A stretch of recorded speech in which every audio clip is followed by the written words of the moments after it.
시청자 여러분 안녕하십니까? 이데일리엔 성주원입니다. 긴급 재난지원금 신용 체크카드 충전 신청이 오늘부터 9개 카드사를 통해 시작됐습니다. 행정안전부에 따르면 KB국민카드와 NH농협카드, 롯데카드, BC카드 등 9개 카드사 홈페이지 또는 스마트폰 애플리케이션에서 신청할 수 있습니다.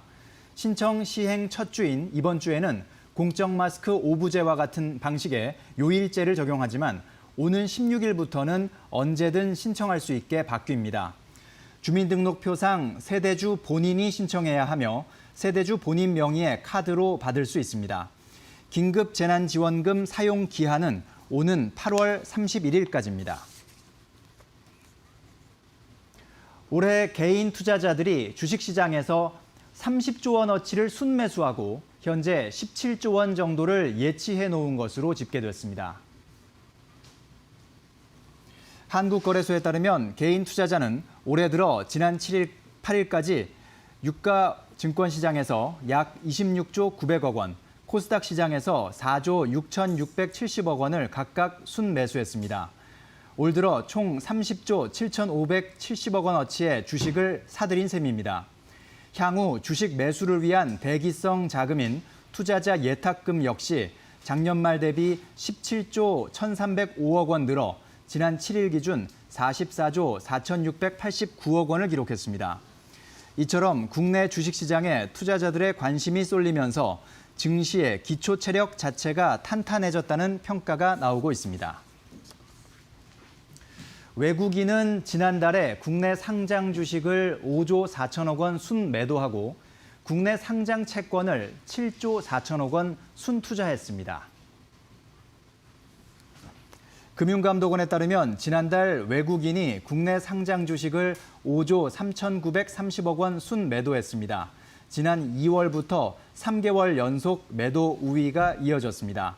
지난달 말 기준 외국인의 상장 주식 보유액은 505조 원으로 시가총액의 31.5% 수준입니다. 상장 채권 시장에서는 외국인이 7조 4천억 원을 순투자해 4개월 연속 순투자를 이어갔습니다. 외국인의 상장 채권 보유액은 140조 5천억 원으로 사상 최대 기록이며 전체 상장 채권의 7.3%에 달했습니다. 정부가 직간접으로 보증하는 채권인 국채와 특수채 발행 잔액이 1,100조 원 선에 육박한 것으로 나타났습니다.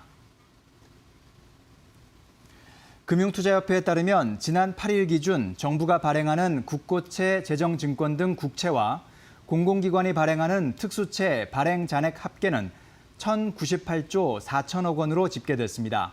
올 들어 78조 3천억 원 증가해 사상 최대치를 기록했습니다. 올해 국채와 특수채의 발행 잔액이 급격히 증가한 것은 코로나19 사태와 서민형 안심전환대출 공급 영향으로 풀이됩니다. 당분간 코로나19 사태에 따른 영향으로 세수가 줄어들 것으로 보이는 데다 3차 추경 편성이 예고돼 있는 만큼 국채를 중심으로 한 발행 잔액은 더욱 증가할 전망입니다. 정부가 용산 정비창 부지 인근을 조만간 토지거래 허가구역으로 지정할 것으로 보입니다. 국토교통부와 서울시, 국회 등에 따르면 코레일과 국토부가 소유한 용산 정비창 부지에 공공 민간주택 8천 가구와 국제 업무 상업시설 등을 복합 개발하기로 했습니다.